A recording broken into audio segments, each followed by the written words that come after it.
रविवार का दिन आता है और पूरे घर को होटल याद आती है। रविवार का दिन आता है और पूरे घर को 3 स्टार 5 स्टार 7 स्टार होटल याद आती है कि आज तो संडे है, छुट्टी है, आज हम होटल में जाएंगे। घर में एक संस्कार ऐसा होना चाहिए कि आज रविवार है, हम अपने गांव के कोई विद्वान पंडित जी को बुलाकर अभिषेक करवाएंगे। यह हमारे भीतर होना चाहिए।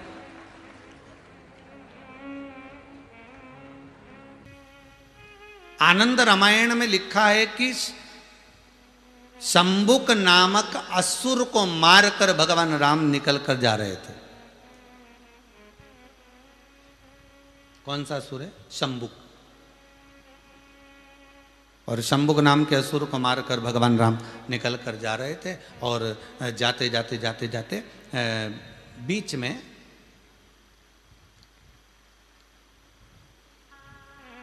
एक स्थान ऐसा आया जहां पर श्री अगस्त बाबा विराजमान थे। तो शंबुक नाम के राक्षस को मारकर जब जा रहे थे और अगस्त ऋषि वहां पर सामने जो दिखाई दिए, तो राम जी ने, राघव जी ने उनको प्रणाम करा, नमन करा, क्योंकि सामने गुरुवर हैं तो गुरु को तो प्रणाम करना ही चाहिए। शिव महापुराण की कथा कहती है, साधु सन्यासी तपस्वी साधक उपासक संत महात्मा ब्राह्मण, छोटा हो बड़ा हो जैसा भी हो, उसको नमन करने में पीछे मत हटना। उसके आदर में, उसके सत्कार में कोई कमी मत छोड़ो।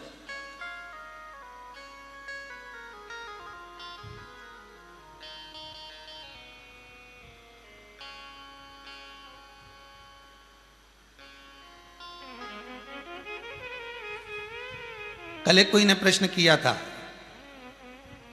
भवानी मंडी से कोई का प्रश्न था ऑफिस में कि गुरुजी से पूछ के बताना कि भगवान ऐसा काम क्यों करते हैं। तो आशीष ने लिख कर भेजा, कौन सा काम?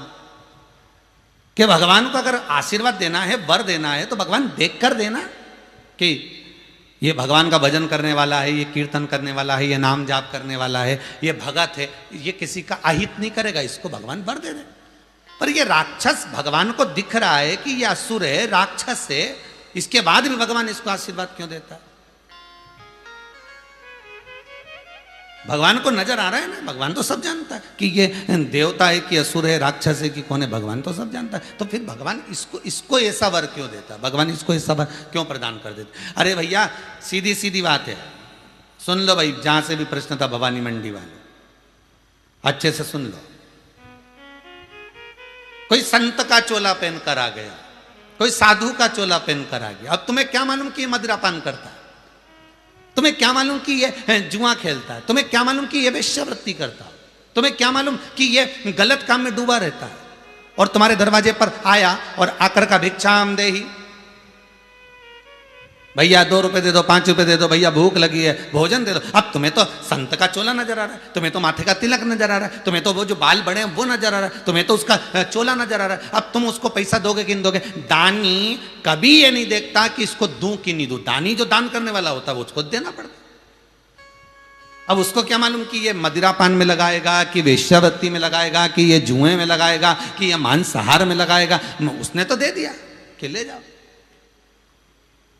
उसी तरह भगवान के दरवाजे पर भक्त अगर आता है तो भगवान के दरवाजे पर असुर भी आता है।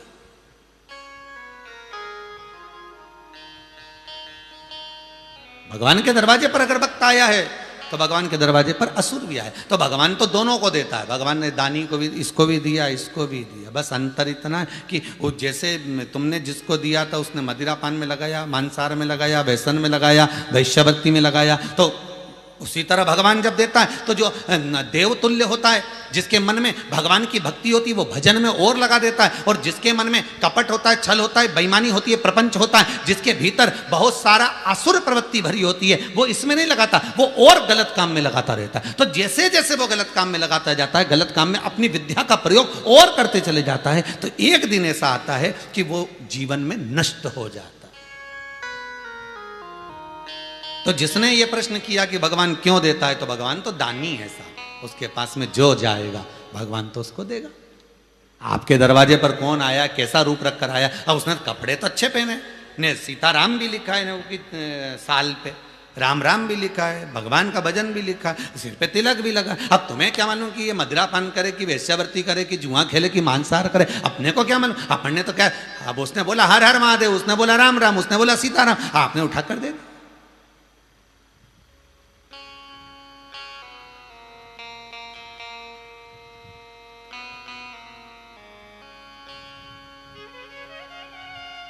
भगवान दानी है, वो दे देता है। तो राम जी महाराज सामने से आ रहे थे। अब देखिएगा जरा कथा क्या कर रही है शंकर की, कि भगवान के करीब होने के बाद भी हम भगवान से दूर हैं। किसी किसी के साथ रहने के साथ में भी हम उससे दूर हैं, क्योंकि उसकी चित्तवृत्ति में तो कुछ और चल रहा है, उसके विचारों में तो कोई और है।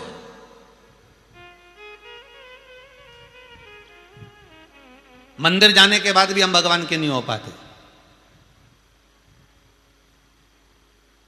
पहले ही मंदिर में पहुंचे, पांव रखा, कितनी गंदगी हो रही है भगवान। आज शिवरात्रि का दिन, आज प्रदोष का दिन, पूरे मंदिर में सफाई होना थी, इतना गंदा गंदा फैल रहा हुआ है, चारों तरफ पानी पानी हो रहा है, बेलपत्री पड़ी हुई है, फूल पड़ा है, ये पड़ा है, वो पड़ा है। अगर तुम भगवान के होकर जाते, भगवान के आप आनंद भाव में प्रवेश करते हुए जाते, तो आपको वो गंदगी नजर आती क्या है? वो नहीं दिखती। फिर वो गंदगी नजर नहीं आती।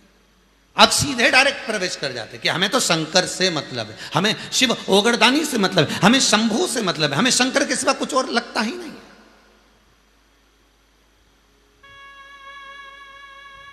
शंभू शरणे पड़ी मांगू घड़ी रे घड़ी दुख काटो, दया करी ने दर्शन आपो। भगवान की भक्ति में वो डूबा हुआ है, उसको उसके चित्तवृत्ति में कुछ और नहीं है। राम जी महाराज को सामने अगस्त ऋषि मिल गए। अगस्त बाबा ने हाथ जोड़कर प्रणाम करा। राम जी बोले, राम जी महाराज ने अगस्त बाबा को प्रणाम करा। संत को, साधु को, सन्यासी को, तपस्वी को, साधक को, उपासक को नमन किया जाता है। मेरे राघव जी ने नमन किया। अगस्त ऋषि ने देखा, कहां से आ रहे हो? राघव जी बोले, एक शंभुक नाम का असुर था, उसका संहार कर आ रहा हूं। ठीक है,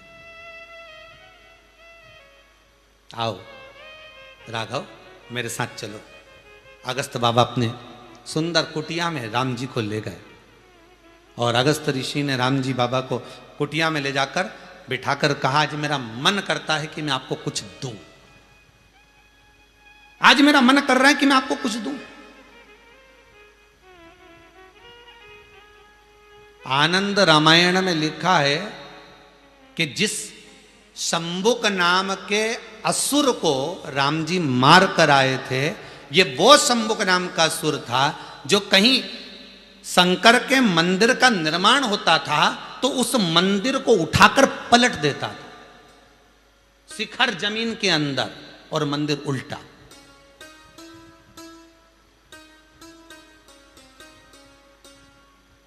कितनी प्रसन्नता हो रही होगी मेरे अगस्त बाबा को, कितनी प्रसन्नता।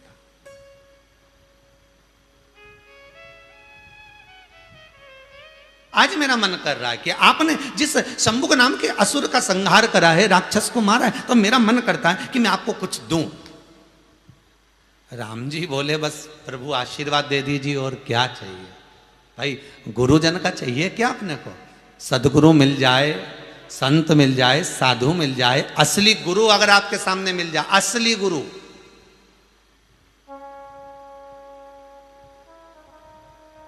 नकली नहीं। नहीं तो आज के जमाने में तो गुरु फिरे बाजार में, हमसे दीक्षा ले, नरक पड़ो चाहे स्वर्ग जाओ, लिफाफा हम ही को दो। नहीं तो आज के ज़माने में गुरु भी ढेर सारे हैं कि भाई माल हमें दे दो, बाकी का तुम जहाँ जाओ हमें कोई फर्क नहीं पड़ता, तुम भजो ना भजो, राम भजो ना भजो, कृष्ण भजो ना भजो, शिव भजो ना भजो। अभी अभी गुरु पूर्णिमा आने वाली है, और गुरु पूर्णिमा आने वाली तो पूरे नगर नगर में बड़े बड़े बैनर लग जाएंगे, जगह जगह पे सूचना चलेगी, व्हाट्सएपों पे न्यूज़ें आएंगी कि गुरु मंत्र दिया जाएगा, गुरु मंत्र, और लोग गुरु मंत्र लेने के लिए जाएंगे। पर ये नहीं सोचेंगे कि हमें गुरु मंत्र किस गुरु से लेना है, कौन तार सकता है, कौन शंकर से मिला सकता है, कौन राम से मिला सकता है, कौन कृष्ण से मिला सकता है। हमें तो गुरु मंत्र लेने की होड़ लगी हुई है कि हमको गुरु मंत्र लेना है। अरे पानी पियो छान गुरु करो जान, 50 बार विचार करो तब मन में आ जाए कि यह गुरु करने लायक है, तब गुरु मंत्र लो। नहीं तो 50 बार कोई कुछ भी कहे कि तुम गुरु मंत्र लो, बिल्कुल मत लो। क्यों लेते हो?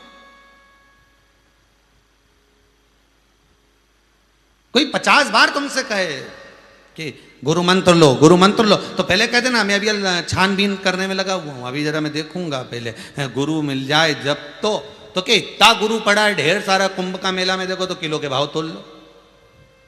अब इतना सारा गुरु और तुम के गुरु नहीं है, तो क्या गुरु मिलना बड़ा। रामकृष्ण परमहंस जी से स्वामी विवेकानंद जी ने पूछा था, गुरुदेव असली गुरु कैसा होता है? हमने देखा कि पूरे विश्व में इतने सारे गुरु हैं, तो स्वामी विवेकानंद जी ने रामकृष्ण परमहंस जी से पूछा कि गुरु असली कैसा होता है, कितने गुरु असली होते हैं? तो इतने में रामकृष्ण परमहंस जी ने एक सरसों के डब्बे में से सरसों भर ली, राई सरसों, और सरसों भरकर समुद्र के किनारे रेत पे डाल दी, और डालने के बाद गुरु जी ने पांव से उसको हिला दिया, और हिलाने के बाद स्वामी विवेकानंद जी से कहा जितनी सरसों मैंने पटकी थी पूरी बीन के लेके आ। रामकृष्ण परमहंस जी कह रहे स्वामी विवेकानंद जी से, जितनी मैंने सरसों डाली थी वो सारी की सारी सरसों तू बीन कर लेकर। अब स्वामी विवेकानंद जी को 1 महीना लग गया रेत में से सरसों बीनने में। 1 महीने में 1 कटोरी भर के सरसों डाली थी, और मालूम पड़े इतनी सी सरसों रामकृष्ण परमहंस जी के फेंकी गई। वो सरसों में से इतनी सी सरसों स्वामी विवेकानंद जी लेके रामकृष्ण परमहंस जी के पास आए, गुरुदेव मैं सरसों ले आया। गुरु जी ने कहा कितनी लाया, दिखा जरा। कटोरी में इतनी सी सरसों थी। रामकृष्ण परमहंस जी से तुरंत स्वामी विवेकानंद बोले, अब तो बता दो गुरुदेव कि असली गुरु कैसे होते हैं, कितने होते हैं? इतने बहुत सारे हैं, तो इसमें असली कितने होंगे? तो रामकृष्ण परमहंस जी ने कहा बस जो कटोरी में जितनी सरसों दिख रही है बस उतने ही है, जितनी दिख रही।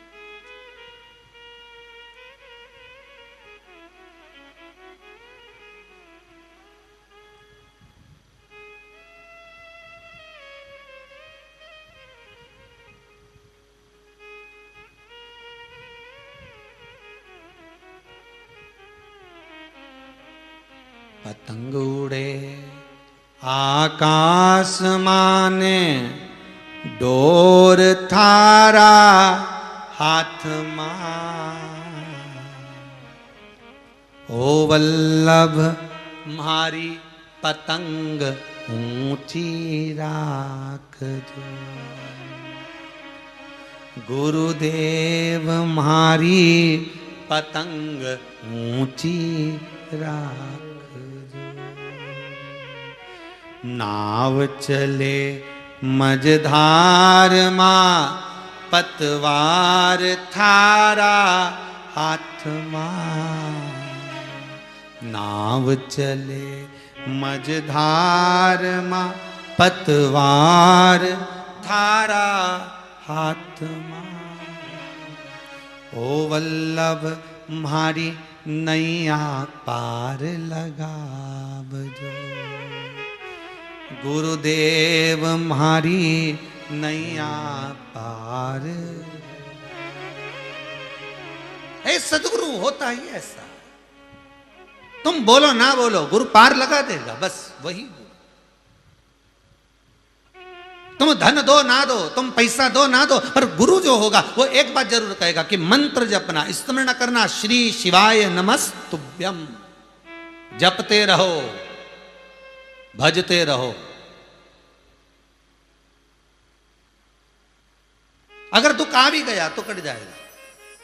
राम जी महाराज के संस्कार कितने थे, प्रणाम करा। अगस्त बाबा से कहा गुरुदेव आप कर रहे हो कि मैं आपको कुछ देना चाहता हूं, आपने असुर का संहार करा, तो अगस्त ऋषि कहते हैं मेरा मन कर रहा है मेरे कुछ देने का, पर राम जी कहते हैं अगर देना है तो आशीर्वाद दीजिए। क्या करूंगा मैं धन और दौलत का, क्या करूं मैं सत्ता का? आप आशीर्वाद दो मुझे। पहले भी कहा, आज फिर कहते हैं, माता पिता का धन मत मांगना, माता पिता का आशीर्वाद मांगना। धन मांगोगे, कई परिवार में विवाद केवल धन का हो रहा है, पैसे का हो रहा है, और परिवार टूटते चले जा रहे हैं। एक निवेदन, इस कोरोना महामारी से सीख लेना, सारा की सारा धन यहीं पड़ा की पड़ा रह गया। अलमारी में कपड़े जमे की जमे रह गए, बूट रखे की रखे रह गए, सूट धरे की धरे रह गए।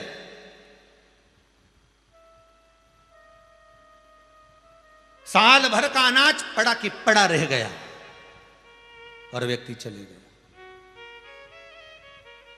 कोर्ट में झगड़ा चल रहा था, वो आज तक चल रहा है। वो तो चला गया जिसके साथ चल रहा था। कोर्ट में झगड़ा चल रहा था, वो आज तक चल रहा है। अब तुम लड़ लड़कर मर गए, बच्चे तैयार हो रहे हैं लड़ने के लिए, हम जाएंगे। इतना इतना बच्चों को कहकर गए हो कि मैंने लड़ाई करी है, इस जायदाद के लिए मैंने लड़ाई करी, इस प्रॉपर्टी के लिए, इस मकान के लिए, इस जमीन के लिए, एक बीते के लिए मैं झगड़ा कर रहा हूं। और याद रखना, ये तुम्हें लेना है, ये तुम्हें धारण करना है, ये तुम्हें ग्रहण करना है। चले गया जाने वाला और छोड़ गया औलाद को। अब औलाद झगड़ा कर रही है।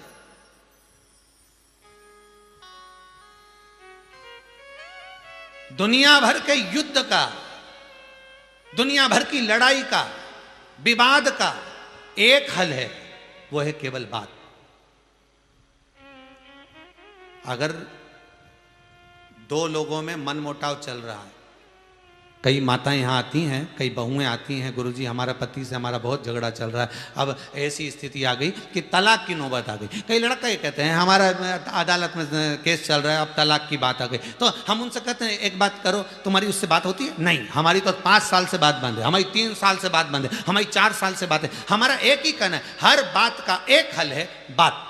आप केवल थोड़ी सी बात करना प्रारंभ करिए, हो सकता है पछतावा उसको भी हो सकता है पछतावा आपको भी हो। और धीरे धीरे बात करते करते करते करते करते करते मन की भ्रांतियां निकलती चली जाती है, मन की गुत्थियां खुलती चली जाती हैं, और भ्रांतियां निकलते निकलते एक दिन जब समय आता है तो फिर दोनों एक हो ही जाते।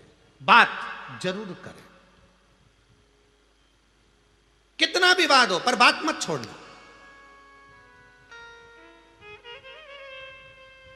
अब इसमें बात एक और चीज की खड़ी हो जाती है। एक बेटी बोली, गुरुजी हम काय को फोन लगाएं? फोन पहले वो लगाए, उसी ने हमको घर से धक्के देकर निकाला था। तो हमने कहा बेटा अपन लगा ले तो क्या दिक्कत है, यही समझ लो वो बड़े बाप का, अपन छोटे बाप, इससे ज्यादा क्या होगा। पर लगा लो, प्रेम के वश बोल लो, वाणी से कुछ अच्छा बोल लो, विवाद समाप्त।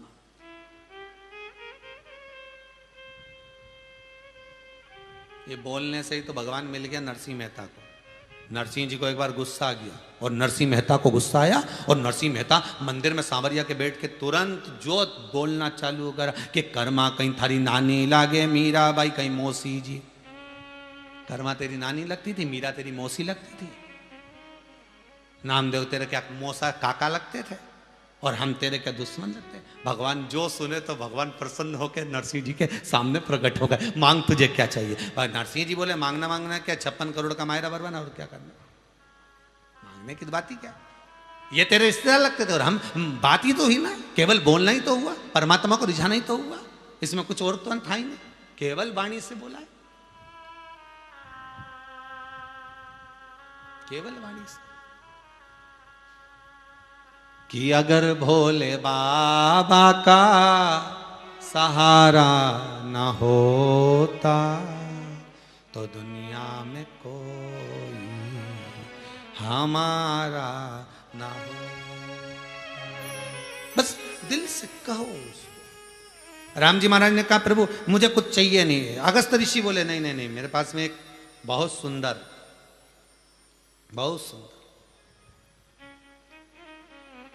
एक रतन रखा है, वो मैं तुम्हें देना चाहता हूं। राम जी को रतन दे दिया। राम जी ने जो रतन देखा, राम जी ने जो रतन देखा, रतन देखकर मेरे राघव जी बोले इतना सुंदर रतन अगस्त ऋषि के पास में है, तो ये राम जी बोले ये सुंदर रतन आपके पास में जो है ये आपका तो नहीं हो सकता, इतना सुंदर रतन है ये।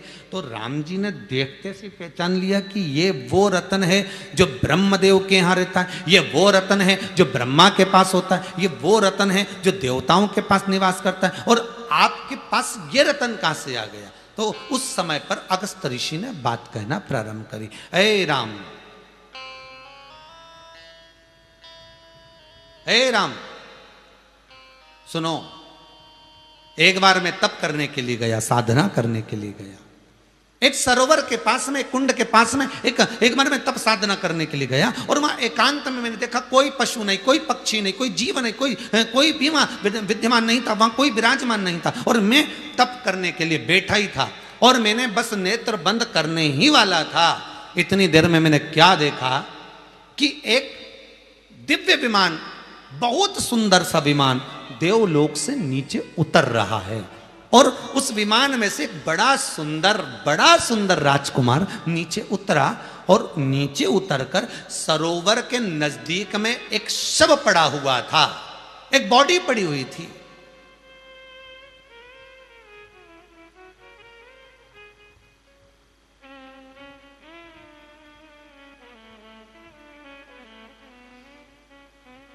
सरोवर के नजदीक में एक बॉडी पड़ी, एक शव पड़ा, और उस मैंने क्या देखा कि वो राजकुमार जो नीचे उतरा वो शव के पास में गया, और उस शव को वो नोच नोच कर खा रहा था।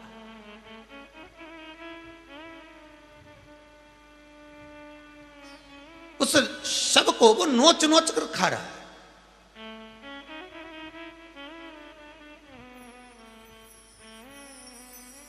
अगस्त ऋषि कहते हैं थोड़ी देर बाद वो विमान में बैठा, मेरे सामने उड़कर चले गए। दूसरे दिन वो फिर आ गया, उसने फिर उस शव को खाया, वो फिर चले गए।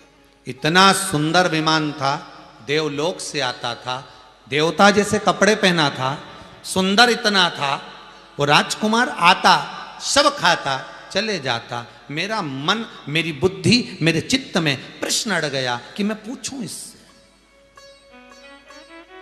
अगस्त ऋषि राम जी से कहते हैं मैं उसके पास में गया, जब वो आया वापस खाने के लिए तो मैं उसके पास जाकर पूछा आखिर बात क्या है। तुम सुंदर विमान में बैठकर आते हो, देवलोक से आते हो, बड़े सुंदर कपड़े पहने रहते हो, बड़ा सुंदर आभूषण पहने रहते हो, राजकुमार जैसे दिखते हो, आखिर तुम ये नीचे आकर तुम इस शव का मांस क्यों पाते हो, किस लिए? वो राजकुमार मुझसे कहता है मैं विदर्भ देश के राजा का पुत्र श्वेत हूं। विदर्भ देश के राजा का पुत्र में श्वेत, मैंने बहुत तप साधना करी थी, बहुत तप साधना, और तप साधना का बल ये रहा कि मुझे राजा जैसा स्वरूप मिल गया, कपड़े मिल गए, विमान मिल गया, सोने की थाली में भोजन मिल गया, ब्रह्मा जी के स्थान के पास में मेरा निवास हो गया, मैं ब्रह्मलोक में निवास करने लगा। इतनी मेरी तप साधना पूर्ण हो चुकी थी, इतनी मेरी तप साधना आनंदित हो चुकी थी। फिर ये मांस क्यों खा रहे हो तुम? फिर इस शव को क्यों नोच रहे हो तुम, क्यों खा रहे हो? मैं 4 दिन से देख रहा हूं अगस्त ऋषि कर रहे, और तुम आते हो, शव पड़ा हुआ है और उसके मांस को तुम खाते हो। फिर ये गंदा काम क्यों करते हो? श्वेत बोला, गुरुदेव बात इतनी सी है, निवेदन करूं आपको? हाँ बोलो। मैं ब्रह्मा जी के नजदीक में निवास कर रहा था, मैं ब्रह्मलोक में रह रहा था, मैं भगवान के करीब में रह रहा था, और भगवान के करीब में रहने के बाद भी एक दिन ब्रह्मदेव नजदीक में बैठे हैं और मैं ब्रह्मा को नमन नहीं कर पाया, मैं ब्रह्मा को प्रणाम नहीं कर पाया। और मैंने एक फल उठाया और उस फल को उठाकर मैं खाने लगा। ब्रह्मा जी ने पूछा, श्वेत क्या कर रहे हो? श्वेत कहता है महाराज मुझे बहुत तेज भूख लग रही है इसलिए मैं फल खा रहा हूं। ब्रह्मा जी ने कहा तुमने माता पिता को प्रणाम नहीं करा, भूख बहुत तेज लग रही है और मुझे बहुत तेज भूख लग रही है इसलिए मैं भूल गया, मेरे ध्यान में नहीं रहा। ब्रह्मा जी ने मुझे श्राप दे दिया, रे श्वेत मैं तुझे श्राप देता हूं कि नजदीक में होने के बाद भी, ब्रह्मा के करीब में होने के बाद भी, भगवान विष्णु के नजदीक में होने के बाद भी, ब्रह्माणी के नजदीक होने के बाद भी, देवताओं के करीब में होने के बाद भी तू उनसे वंचित रहा, इसलिए मृत्यु लोक में जाकर तू अपना ही शव खाएगा, स्वयं का। श्वेत ने कहा प्रभु क्षमा कर दो, गलती हो गई। बहुत ध्यान देना महाराज, किसी के पास में रह रहे हो, किसी के बनकर रह रहे हो, मंदिर में पूजन करने जा रहे हो, भजन करने जा रहे हो, नाम स्मरण करने जा रहे हो, नाम कीर्तन करने जा रहे हो, नाम भजन में डूबने जा रहे हो, तो मेरा बच्चों से निवेदन रहेगा, चाहे बेटा हो चाहे बेटी हो, उन सबसे निवेदन रहेगा। अगर आप बोलकर जा रही हो कि मैं गरबे में जा रही हूं, आप बोलकर जा रही हो कि मैं सत्यनारायण की कथा में जा रही हूं, आप बोलकर जा रहे हो कि मैं सुंदरकांड में जा रहा हूं, आप बोलकर जा रहे हो कि मैं सत्यनारायण की कथा में जा रहा हूं, आप बोलकर जा रहे हो कि मैं शिव महापुराण में जा रहा हूं, आप बोलकर जा रहे हो कि मैं रामायण में, भागवत में, गीता में जा रहा हूं, आपकी चित्तवृत्ति से आपने कहा, फिर उससे वंचित ना होइएगा। उस वंचित का फल यह है कि स्वयं का मांस उस श्वेत को खाना पड़ रहा है।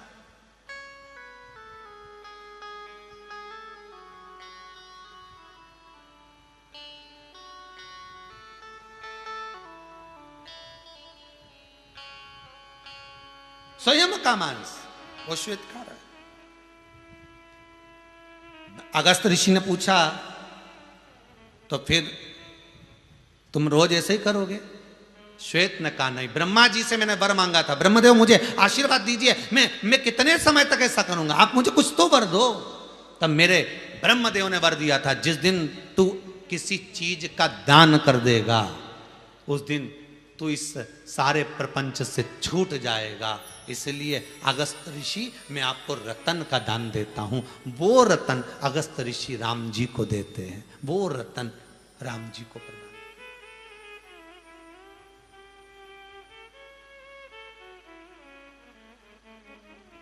कई लोग कहते हैं महाराज जी दान करने से होता क्या है? अरे शिव महापुराण की कथा, आनंद रामायण का यह संवाद जो अभी श्रवण करा आपने, ये आनंद रामायण का संवाद है। कभी जीवन में उतार कर देखना कि दान की महत्वता क्यों हमारे शास्त्र कहते हैं, क्यों हमारे पुराण कहते हैं, क्यों हमारे वेद कहते हैं,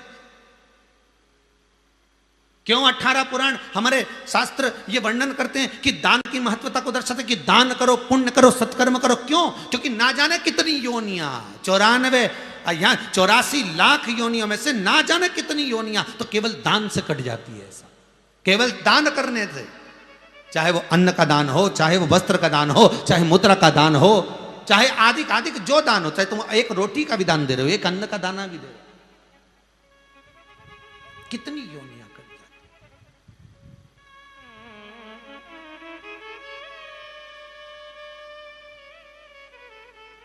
और एक दान करना आपको हमने शिव महापुराण में भी कहा, एक दान आप भी कर सकते हो प्रतिदिन, कि जिस शिव महापुराण की कथा को आप सुन रहे हो अपने रिश्तेदारों को फोन कर कर कह सकते हो कि 2 बजे से 5 बजे तक शिव महापुराण की कथा आ रही है, कुबेरेश्वर धाम से, चितालिया हेमा से, सीहोर से।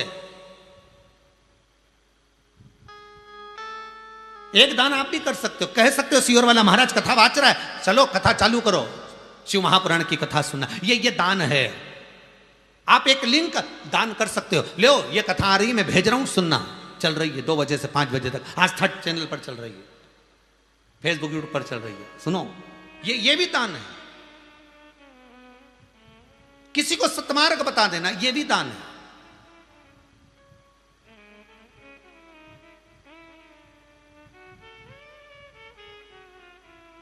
ये भी दान है। चिड़िया को अन्न का भाग दे देना, ये भी दान है। रोज का भंडारा, कई लोग कहते हैं हम बहुत दिन से सोच के बैठे हैं कि हम भंडारा कराएंगे।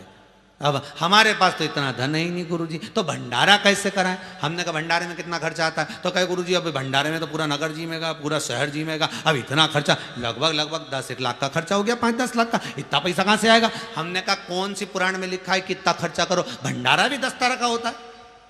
1 किलो गेहूं ले लो, बाजरा ले लो, ज्वार ले लो, मक्का ले लो, डाल दो छत के किनारे पर, कहीं पर रोड के किनारे पर जाकर, जब पक्षी खाएंगे ढेर सारे आकर, वो भी तो भंडारा है। थोड़ा सा आटा से शक्कर मिला के पंजेरी तैयार कर लो, उसको पीपल के पेड़ के नीचे, बड़ के पेड़ के नीचे, आंवले के पेड़ के नीचे, कहीं शमी के पेड़ के नीचे, कहीं बेलपत्र के पेड़ के नीचे, उसको बिखेर दो, छोटी छोटी चींटियां आएंगी, भंडारा चालू। कोई जरूरी है कि मनुष्य को ही जिमाया जाए? कोई जरूरी है कि मानव को ही जिमाया जाए?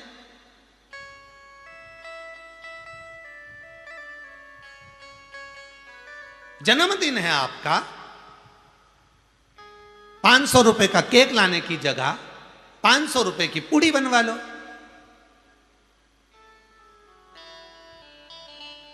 टुकड़े करो, चौराहे चौराहे पर ढेर सारे स्वान कुत्ते बैठे रहते हैं, उनको दो, ऐसे दौड़ कर आएंगे, जब वो खाएंगे पेट भर आएगा।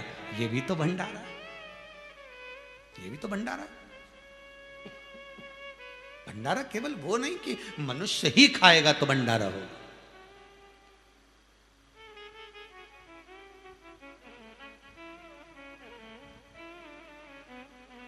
मत बुरे कर्म कर बंदे, वरना पछताएगा, भगवान की आंखों से तू बच नहीं पाएगा, तू बच नहीं पाएगा। ये भंडारा करने का भी एक आनंद सुख है। कर दो दान। श्वेत, तुम जिस दिन दान दे दोगे उस दिन इस योनि से छूट जाओगे। और श्वेत ने दान दिया अगस्त बाबा को, अगस्त जी ने दान दिया श्री राम जी महाराज को, वो रत्न दे दिया। ये रत्न मुझे मिला है, ये आपके पास में रख लीजिए। चीज जिसके लायक है उसको वही दी जाए, जिसके लायक। हम कई बार कथाओं में कहते हैं गाय, बेटी और लक्ष्मी, गाय, बेटी और लक्ष्मी। 50 बार विचार करना तब किसी को देना। गाय ऐसे ब्राह्मण को मत दे देना जिसके घर में खुद के रहने की जगह नहीं है। चांदी के खुर, सोने के सींग के चक्कर में गाय ले जाएंगे, बाल्टी और साड़ी के चक्कर में गाय ले जाएंगे, और दूध के चक्कर में गाय ले जाएंगे। जैसे ही गाय ने दूध देना बंद करा, धीरे से उसको बेच देंगे। बेचते बेचते वो कसाई के हाथ में जाएगी, काटी जाएगी, बद्दुआ आपको लगेगी, क्योंकि आपने संकल्प दिया है गौदान का। गाय, बेटी, बेटी भी किसी ऐसे के हाथ में कन्यादान मत देना कि बाद में तुम्हें रोना पड़े कन्यादान करने के बाद। और लक्ष्मी भी किसी ऐसे भिखारी के कटोरे में मत डालना कि बाद में तुम्हें रोना पड़े। इसलिए सोच समझ कर दीजिए, विचार कर दीजिए, सोच कर दीजिए।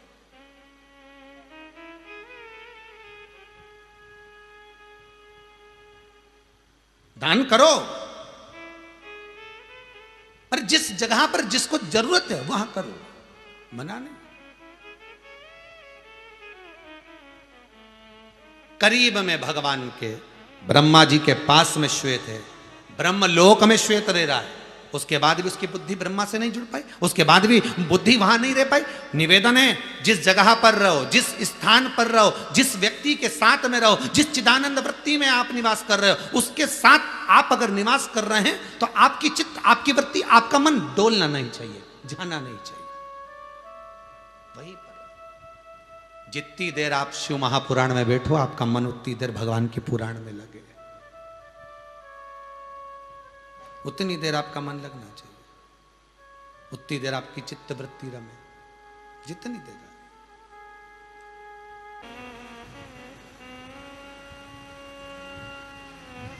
अरे भाई, सांप का जहर वाला दांत निकाल दो तो फिर वो फुनकारे मारे तो कोई मरे नहीं, क्या क्या इसका तो जहर निकली गया, इसका जहर समाप्त हो गया। अब अगर ये डसेगा भी तो कोई मरेगा नहीं। अब इससे भय नहीं है, इससे डर नहीं है। पर सांप का जहर निकाल दो तो कोई नहीं मरे कि इसका जहर निकल चुका है। पर मनुष्य के भीतर ऐसी क्या चीज निकाल दी जाए कि ये किसी को नहीं डसे। मानव शरीर मिला तो ये किसी को अपशब्द ना कहे, किसी को ताने ना दे, किसी को गालियां ना दे, किसी के संग कपट भाव ना करे, किसी के साथ छल ना करे। इसके अंदर क्या चीज हो कि उसको निकाल दिया जाए और ये किसी को नहीं डसे, फिर किसी को परेशान नहीं करे, किसी को कष्ट ही ना।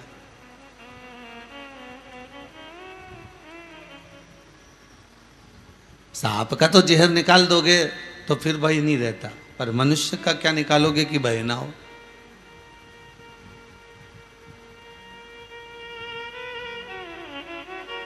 इस चित्त वृत्ति से, इस मन से, इस चिदानंद से, इस वृत्ति से, इस भाव से भगवान हमारे सम्मुख में आए। भोजन करते समय हम अच्छी जगह देख रहे हैं, उसी तरह भगवान भी तो भजन के लिए अपने भक्त को ढूंढता है। जैसे आप अच्छी जगह ढूंढ रहे हो, उसी तरह भगवान भी अपना भगत ढूंढता है कि इसका मन साफ हो, इसका चित्त चिदानंद वृत्ति इसकी निर्मल हो, तो मैं इसके भीतर बैठ जाऊं। और बैठूंगा जब अंदर में समा जाऊंगा, इसकी श्वासों में, इसकी धड़कनों में, इसकी चित्त वृत्ति में, इसकी रोमावली में, इसके मन में जब मैं समा जाऊंगा तो फिर इसको कहीं जाने की जरूरत नहीं पड़ेगी, परमात्मा इसके साथ ही चलेगा।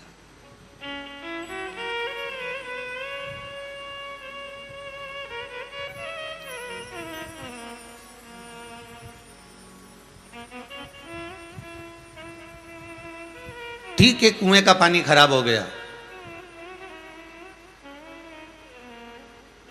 अगर कुएं का पानी खराब भी हो गया तो समझदार लोग कहेंगे थोड़े दिन रुक जाओ, जरा 2-4 दिन भरे रहने दो, ये मिट्टी जो है ना सारी ये नीचे दब जाएगी। मिट्टी नीचे गई, कुएं का पानी साफ हुआ कि नहीं हुआ? अरे बोलो तो, हो गया नहीं साफ?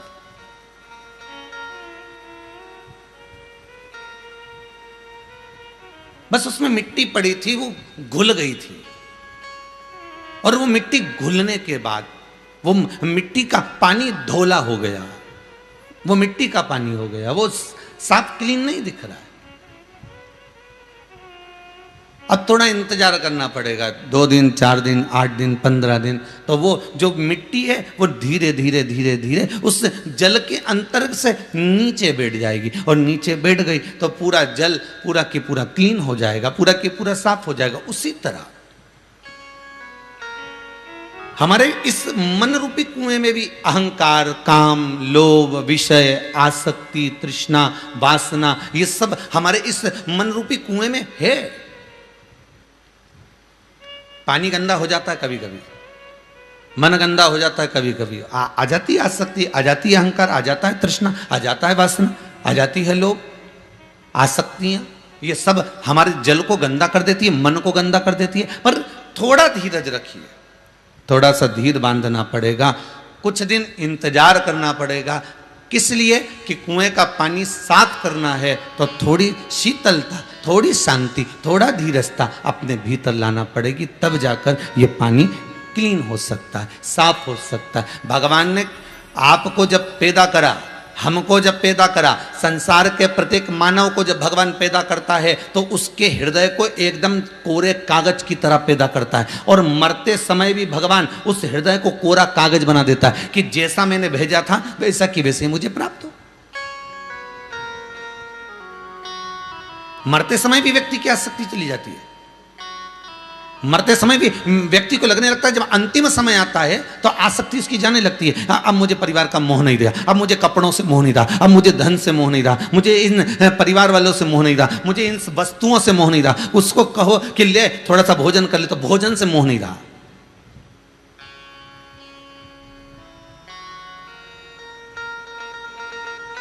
बीमार व्यक्ति से कह दो, लो साहब बेल्ट मेल्ट लगा लो, अच्छी जीन्स वीन्स पहन लो, बीमार व्यक्ति पहनेगा? नहीं साहब, मेरे को बिल्कुल एकदम खुला रहने दो भैया, मेरे को ये सब पहनाने की जरूरत नहीं है। वस्त्र कम हो गया।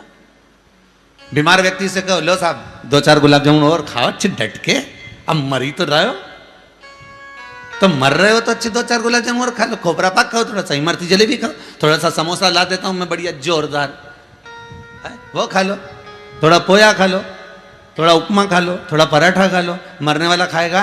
नहीं, अब वो तो मरने जा रहा है और उसको तुम भोजन की आसक्ति दो, वो आसक्ति से छूट चुका है। वो तो इतना सा कर रहा है कि अब मुझे नहीं खाना, अब तो मुझे तुलसी का दल और गंगा जल दे दो। अब ये समोसा, कचौड़ी, इमरती, भजिया, पकौड़ा, ये सब तुम्हारे पास रखो, मुझे तो केवल तुलसी का दल और गंगा जल दो। और कोई स्वस्थ व्यक्ति है, शरीर से अच्छा व्यक्ति है, और तुम उसको कहो ले साहब गंगा जल ले लो और तुलसी का दल ले लो, तो वो कह के मर रहा हूं क्या, आई मेरे प्राण छूट रहा है क्या? स्वस्थ व्यक्ति को अगर गंगा जल दे रहे हो, तुलसी का दल दे रहे हो, और कहा कि लो साहब गंगा जल ले लो, तो तुलसी का दल ले लो, तो वो कह के मेरे प्राण जा रहे हैं क्या? मर तो वो रहा है और तुम मेरे को गंगा जल दे रहे हो, तो हम उसको समोसा कचौड़ी खिलाएंगे और गंगा जल तुमको देंगे। तो क्या उल्टा काम क्यों करो? गंगा जल उसको दो, तुलसी का दल उसको दो, और मुझे कचौड़ी समोसा खिलाओ, मैं तो स्वस्थ हूं।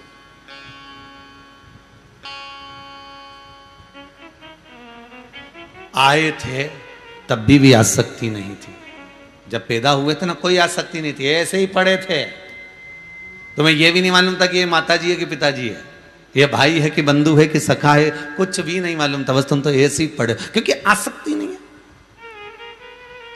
और मरे तब भी आसक्ति नहीं है, मरते समय भी सारी आसक्तियां। हम वस्त्र, कोई के जींस पहन लो, कोई के कुर्ता पजामा पहन लो, हो सब पड़े रहते, मैं तो नहीं पहनू दादा, मेरे को तो एक कपड़ा ओढ़ा दो बस बहुत है। और मरने वाले व्यक्ति को भोजन की आसक्ति भी छूट जाती है। अब मरने वाले व्यक्ति से तुम कहो कि लो सब दो चार हाथ में अंगूठी पहन लो, ने चेन पहन लो, ने बढ़िया जोरदार हाथ में कड़ा मड़ा पहन लो, तो क्या मरने जाइए तो क्या सोने का कड़ा मड़ा पहन लो, रिंदे और जो पहना सब उतार लो, तो घबराहट हो रही है, मतलब सोने से भी आसक्ति छूट गई।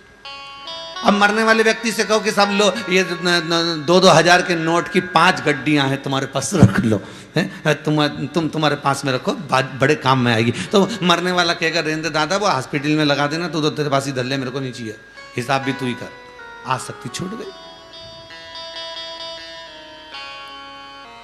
ना धन, ना दौलत, न सत्ता, न सम्मान, न वस्तु, किसी भी चीज की आसक्ति मनुष्य को नहीं रहती। आया तब भी, गया तब भी, सब आसक्तियों से वो वंचित है, सारी आसक्तियों से वो छूट चुका है।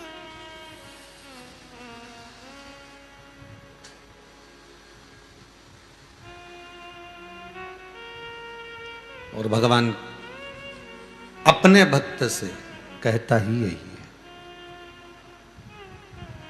राम जी ने शबरी अम्बा को कहा था, प्रथम भक्ति संतन कर संगा, दूसरी रति मम कथा प्रसंगा। अगर मां अम्बा, शबरी अम्बा, आपने अगर मेरी भक्ति को धारण करा है, सत्संग किया है, तो तुम मुझे जानते हो कि अंतिम बिंदु और प्रथम बिंदु में कुछ भी नहीं है, ये बीच में जो समय निकला है बस यही आसक्तियों से भरा हुआ।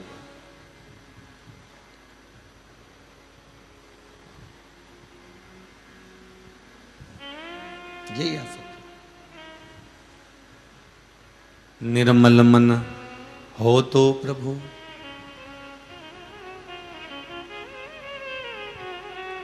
शबरी के घर भी जाते हैं। निर्मल अगर भाव है तो भगवान पहुंचेगा। जैसे विदुर जी की धर्म पत्नी जिसका नाम था पारसंधी, क्या नाम है उनका? विदुर जी की धर्म पत्नी का नाम है पारसंधी।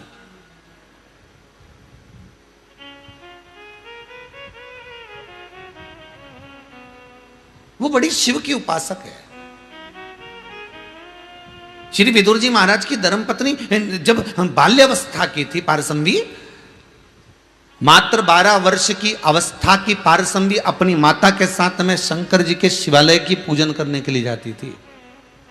विदुर जी की धर्मपत्नी। कई लोगों ने एक प्रश्न खड़ा करा था, महाराज ये बताइए कि भगवान ने 56 भोग छोड़कर विदुर के घर के केले के छिलके क्यों खाए?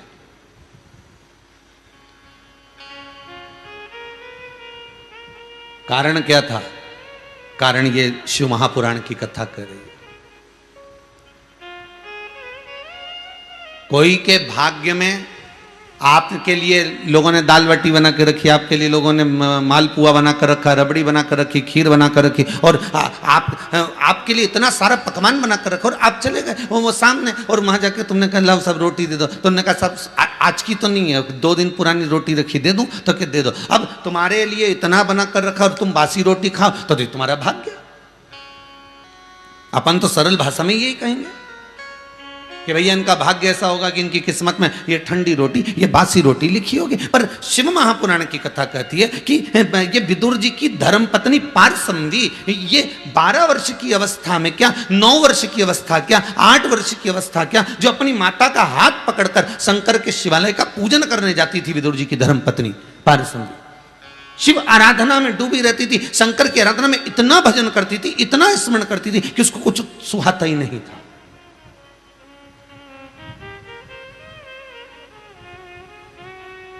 थोड़ा सीखिएगा इस शिव महापुराण से। जितने लोग आस्था चैनल पर कथा सुन रहे हो, फेसबुक यूट्यूब पर कथा सुन रहे हो, जरा सुनिएगा कि बाल्य अवस्था में शंकर के मंदिर में 1 लोटा पानी चढ़ाने का फल क्या है, बाल्य अवस्था में शंकर के मंदिर में झाड़ू लगाने का फल क्या है, बाल्य अवस्था में शंकर के दरवाजे पर जाकर सफाई करने का फल क्या है, बाल्य अवस्था में शंकर के मंदिर में पहुंचकर पोछा लगाने का फल क्या है, शंकर जी के मंदिर में पहुंचकर जलाधारी को साफ करने का फल क्या है, शंकर जी के मंदिर में नंदी के स्नान का फल क्या है। जरा समझिए शिव महापुराण से।